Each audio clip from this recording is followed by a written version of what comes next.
para Pueblo y Arte con una entrevista exclusiva con Jimena Miralles, directora del periódico La Patria, que es prácticamente un bastión de nuestra ciudad, y vamos a tener esta entrevista con ella desde aquí, desde el Museo del Periódico. La historia del periódico La Patria es muy particular, ¿no? La gente a veces piensa que esto es algo familiar, se ha convertido en algo familiar, pero cuando nace el periódico La Patria es diferente.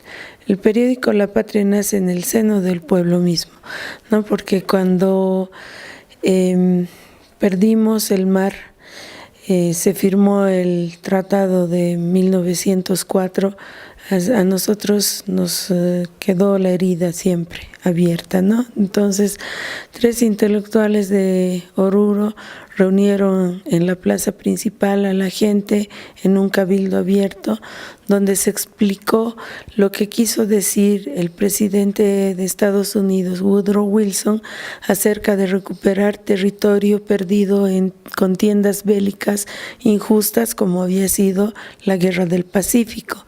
Entonces, en ese momento se vio por conveniente tener un medio de información, de comunicación que defienda los intereses de nuestra región, ¿no? Entonces, ahí mismo por aclamación se eligió a Demetrio Canelas como el primer director. También se eligió el nombre del periódico y bueno, el intelectual Enrique Collazos tenía una imprenta, no era dueño de una imprenta, y él la puso a disposición de este matutino. Comenzaron las ediciones aproximadamente en abril de ese mismo año.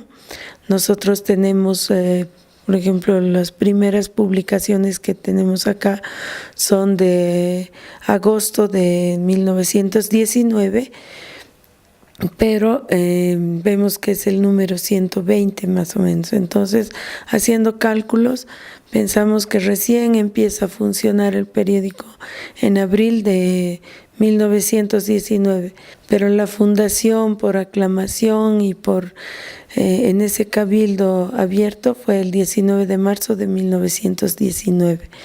Posteriormente pasaron muchos directores y el año 1946 mi abuelo Enrique Miralles se unió a Cristóbal Molina, quien era su socio. Cristóbal Molina ya había trabajado antes en este periódico, pero le apasionaba tanto, le gustaba tanto el periódico que peso a peso fue juntando para hacerse con la mitad de este matutino. Y mi abuelo, que tenía minas, vendió las minas de su padre para comprar este periódico. Pues a él desde muy pequeño le gustaba esta profesión del periodismo, le fascinaban estas cosas, tales que en más grande estudió por correspondencia en una universidad de Nueva York el periodismo, y entonces ambos al frente de este emprendimiento comienzan a comprar maquinaria nueva. Por ejemplo, tenemos detrás de nosotros a la prensa rotoplana, que la adquirieron el año 1954, junto con una linotipo, o sea, varios linotipos que tenemos aquí detrás de cámaras, que son maquinarias que en ese momento eran lo último en tecnología, lo mejor, porque antes de esto se utilizaba la imprenta móvil como la inventó Gutenberg, tipo por tipo, letra por letra, se iba componiendo, ¿no? todo el periódico. Y con estos adelantos se hacía mucho más rápido el trabajo, más eficiente.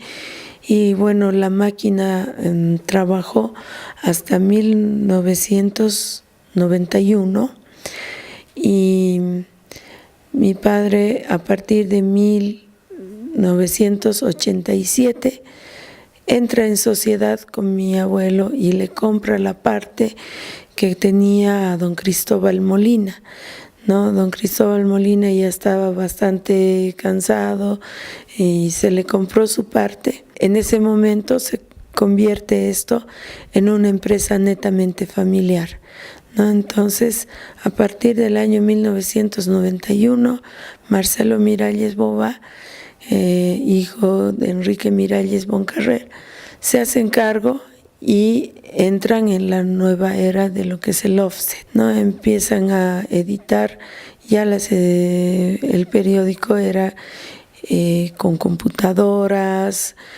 con otro tipo de tecnología que también en su momento era lo último y lo mejor, ¿no? Y esas cosas ya fueron quedando atrás, pues el periódico seguía manteniendo ese su formato de blanco y negro. Tratamos de mantener un poco, por ejemplo, el logo del periódico, las letras, es un tipo que ya no existe, es muy antiguo. Entonces, lo que se hace es dibujar esas letras para mantener tal cual era desde el principio el nombre del periódico La Patria. Por eso mantenemos en cierta manera nuestra tradición, intentando combinar con la nueva tecnología. Posteriormente entramos el 2002 en la era de color. Empezamos a editar nuestras ediciones a color, se automatizaron más los procesos, fuimos adaptándonos a la tecnología para hacer algunos ahorros de tiempo y de dinero y poder ofrecer un material de mejor calidad. Y bueno, asimismo vamos estudiando, vamos capacitando a nuestro personal para que puedan ir de la mano con esta tecnología. Para más adelante, a partir de los 100 años también vamos a entrar en la era digital. Nos estamos preparando con todo eso, estamos en la etapa de capacitaciones y todo eso para que podamos seguir sirviendo a nuestro público y esta tradición de tantos años no se pierda en el olvido. Bueno, tenemos algunos ejemplares que han sido icónicos para nosotros. Acá tenemos los primeros ejemplares del año 1919. Estos periódicos tienen 100 años. Ahí podemos ver, por ejemplo, las publicidades que nos transportan a la época. Este es el Hudson, era el vehículo último modelo de la época. Oruro estaba basado en la minería, por eso podemos observar que la mayor parte de los avisos se refieren a minería, ¿no? Y había mucha influencia extranjera, sobre todo británica. Entonces tenemos Williamson & Company, que compran barriles de estaño, la Bottger Trepp & Company. Este ejemplar para nosotros tiene un valor histórico muy fuerte, porque una de las maneras de acallar a la prensa era restringiendo el cupo del papel, ¿no? Se cortaba el cupo del papel y no se podía imprimir y no había más medio de comunicación. Entonces eso ocurrió en el año 1947. Acá podemos ver que la nota exige el cupo de papel para Oruro. La importación ya estaba hecha, el papel estaba en la aduana, pero había restricciones para no sacar. Y lo que se hizo fue recopilar papel de envoltura, el famoso papel madera, y se editó el periódico en este formato, ¿no? Anecdóticamente mi abuelo decía: la patria se viste de overol y sigue sirviendo a su pueblo, ¿no? Al cabo de unos cuantos días, cuando vieron que el periódico igual seguía saliendo y que no se iba a callar a la prensa de esa manera, restablecieron el cupo y volvieron las ediciones regulares, ¿no? Este de acá es un boletín noticioso del periódico.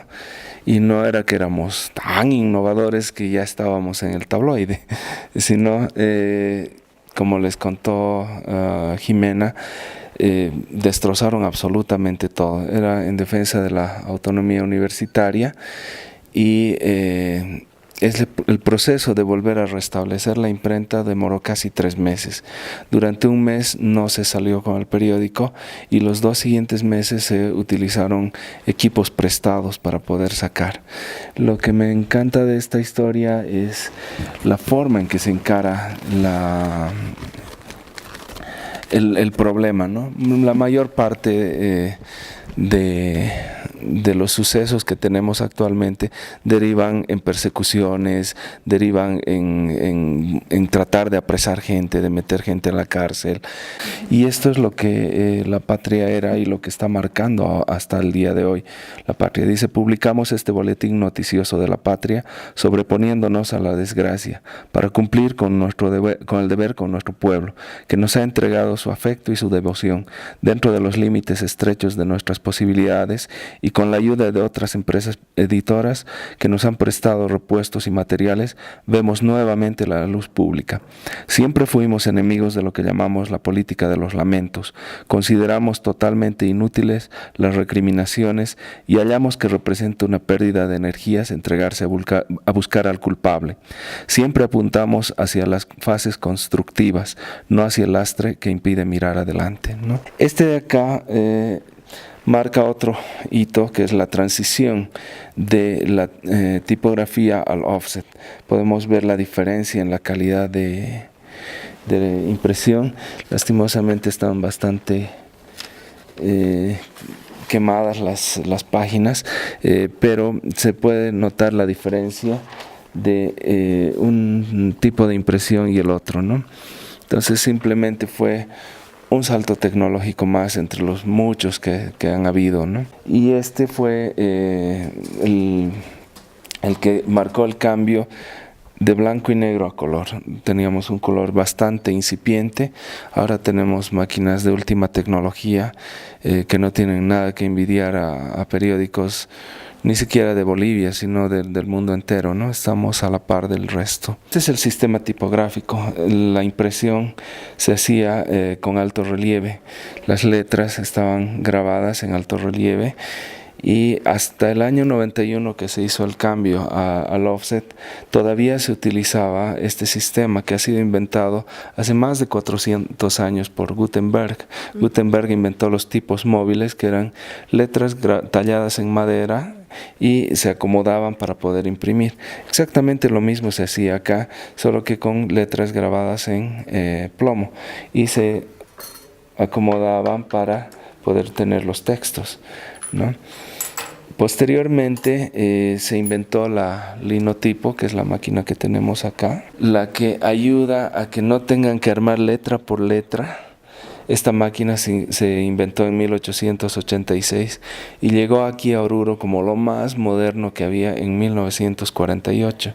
O sea, estamos hablando de que casi un siglo después todavía estaba vigente. Ahora los equipos computacionales no duran más de 2 o 3 años por obsolescencia, ¿no? Esto de acá son matrices de linotipo que tienen grabadas las letras en bajo relieve para después entrar a una cámara de fundición y fundir plomo en alto relieve.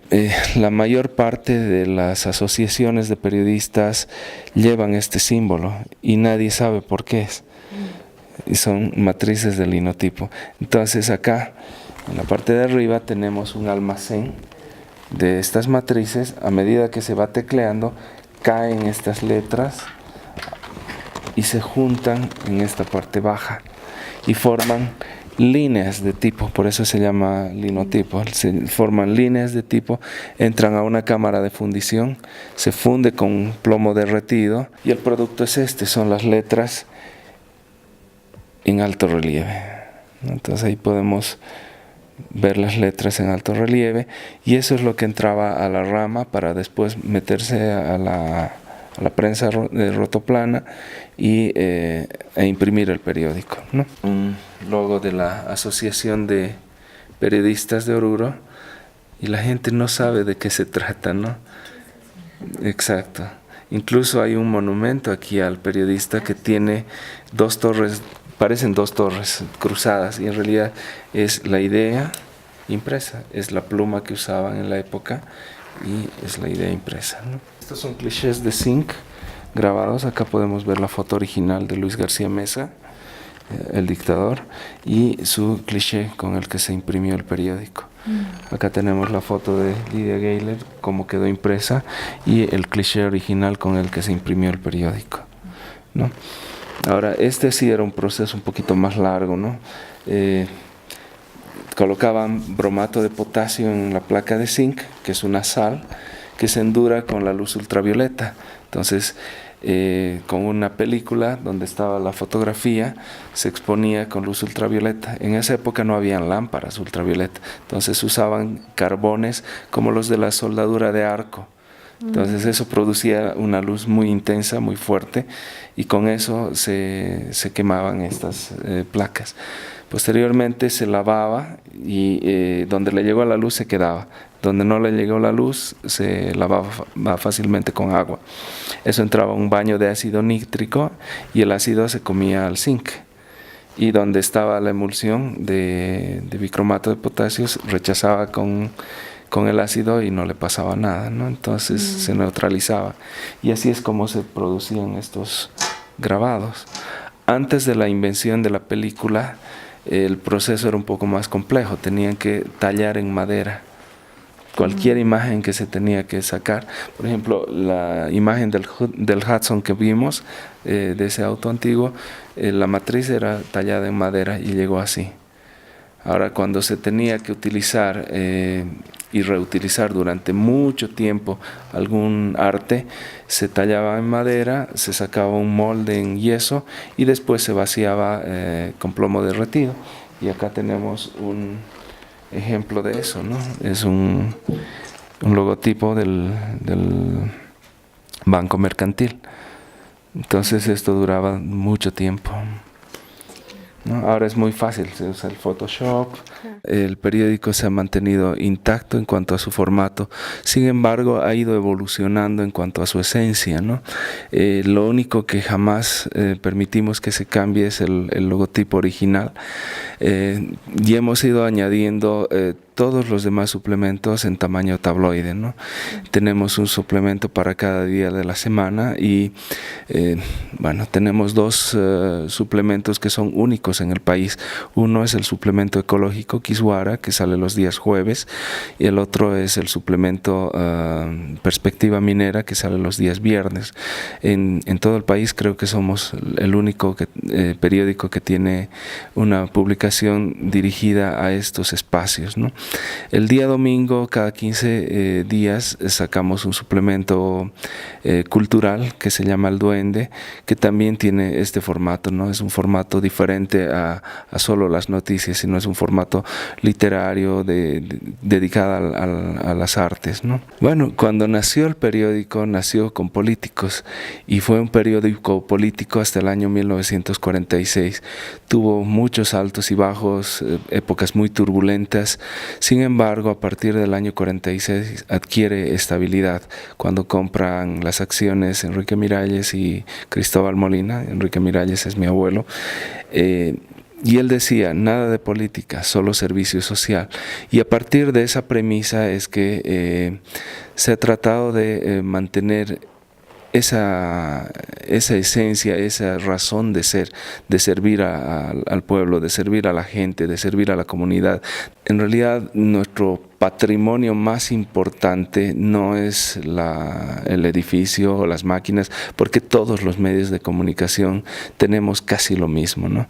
Quizás con una historia no tan larga como la nuestra, una historia más reciente, con máquinas, directamente con máquinas modernas y demás, pero nuestro patrimonio y nuestro activo más importante es la credibilidad, ¿no? Entonces eso es lo que cuidamos más y verificamos que las notas que escriben nuestros reporteros tengan respaldo, tengan fuentes confiables, y creo que ese es el secreto para tener una larga vida como medio de comunicación. Nos han reconocido, por ejemplo, con la bandera de oro del Senado Nacional, teníamos la Orden General del Trabajo que nos han dado del Ministerio de Trabajo en los 75 años, y para los 50 años de este periódico nos dieron el máximo galardón, que es el Cóndor de los Andes, ¿no? En la Orden del Gran Comendador. Y bueno, tenemos muchísimos reconocimientos de varias instituciones, tenemos de instituciones amigas, de instituciones civiles, militares, policiales, y también nos han reconocido desde el gobierno, ¿no? Actualmente se está tramitando algunos otros reconocimientos que los vamos a recibir en el homenaje de aniversario que va a ser el 22 de marzo de este año. Lo hemos recorrido un poquito la fecha del acto central por el Día del Padre, ¿no? Para que no choquemos con los agasajos. Como la historia es grande, también tenemos varias vitrinas llenas de reconocimientos, ¿no? Que se han ido llenando con el tiempo. No soy periodista, yo soy administrador de empresas y piloto comercial. Yo llevo 30 años metido en el tema de la aviación, volé en líneas aéreas y demás, pero ya llegando aquí a Oruro decidimos con mi padre que íbamos a construir una avioneta. Se hizo realidad, y cuando vinieron con denuncias de la población de Popó diciendo que el lago se había secado y que las autoridades no les creían, decidimos mandar 2 expediciones, una por tierra e hicimos otra por aire. Captamos imágenes únicas que fueron un boom a nivel mundial. Tuvimos la visita de muchos medios de prensa del extranjero, entre ellos vinieron gente de Reuters, de Univision, de Associated Press, para hacer también sobrevuelos y para poder constatar lo que nosotros habíamos dicho, ¿no? Porque era una noticia bastante increíble el hecho de que el segundo lago más grande de Bolivia se haya secado por completo, ¿no? Bueno, lanzamos la primicia y todavía había resistencia de las autoridades que decían no es verdad, el lago no se ha secado, eso se está inventando la patria, ¿no? Pero teníamos documentación que mostraba la realidad de las cosas. Y después, bueno, ellos hicieron otras expediciones, fueron con la Fuerza Aérea y demás, y corroboraron que sí, efectivamente no existía el lago Popó, ¿no? Bueno, a ver, desde que me acuerdo me gustaba recitar, me gustaba escribir. Yo en el colegio no lo manifestaba mucho, no participaba mucho, digamos, de los actos donde habían declamaciones y esas cosas, pero yo solita en mi cuarto me ponía un libro ahí y empezaba a recitar y recitar hasta aprenderme, ¿no? las cosas. Y también me gustaba mucho escribir, dibujar. Claro que no lo hacía de manera muy profesional, muy bonita, digamos, pero iba haciendo mis intentos. Me acuerdo que un año, no recuerdo exactamente cuántos años tenía, habré tenido unos 10 años, que escribí una poesía para mi mamá, y mi abuelito la publicó en el periódico, y me gustó tanto esa sensación que continué escribiendo en cuadernos y cosas así. Entonces siempre me llamaba la atención, y yo pienso que, por ejemplo, ahorita cuando me siento a escribir, siento esa conexión entre mi mente, el corazón y mis dedos, que los pongo al teclado y empieza a salir todo lo que siento, lo que pienso, ¿no? Y bueno, he vivido también de cerca, por ejemplo, el atentado que tuvo el periódico por Sendero Luminoso en 1980. Yo tenía 8 años de edad y me llamaba la atención, quería salir a curiosear, pero como éramos chicos no nos permitían. Siempre que había algo así muy fuerte me asustaba, pero también me daba curiosidad.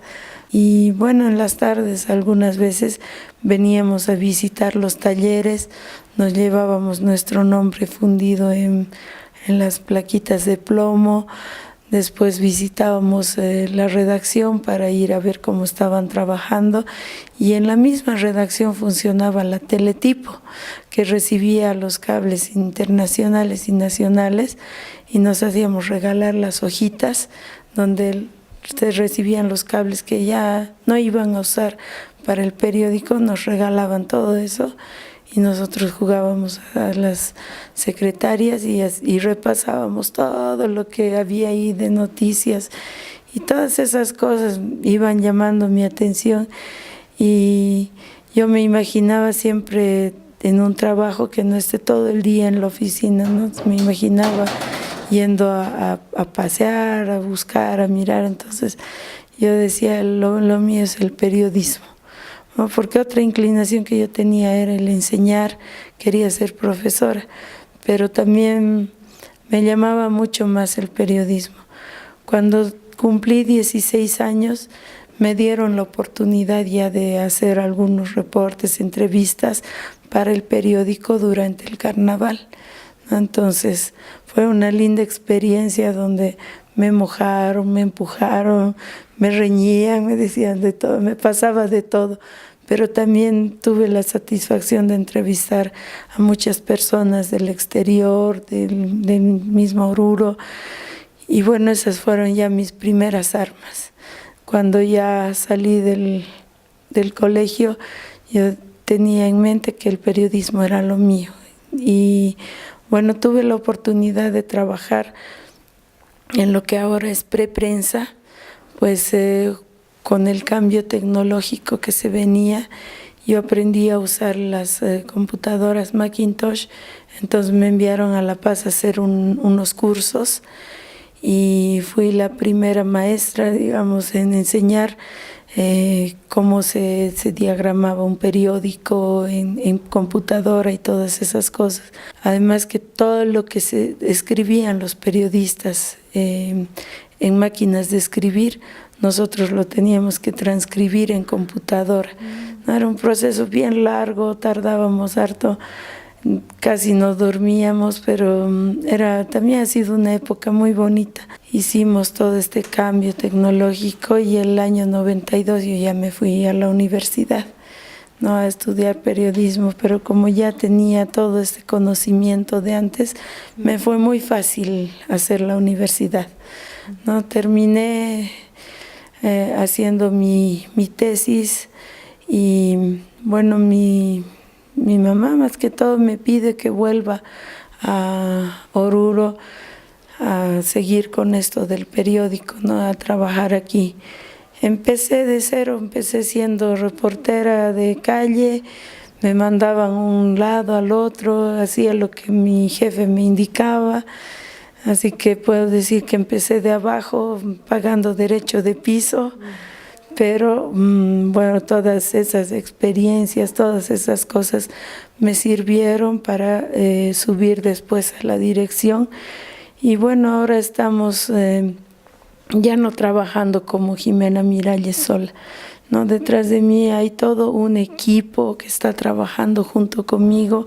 Está mi hermano Marcelo Miralles, que el periódico La Patria ya no solo es la familia Miralles, ya no es solo Jimena Miralles o Marcelo Miralles, es todo un equipo de trabajo que se juntan con nosotros, que nos apoyan, que están ayudándonos a hacer la patria, como decimos nosotros. Bueno, el periódico nació con el pueblo y sigue con el pueblo.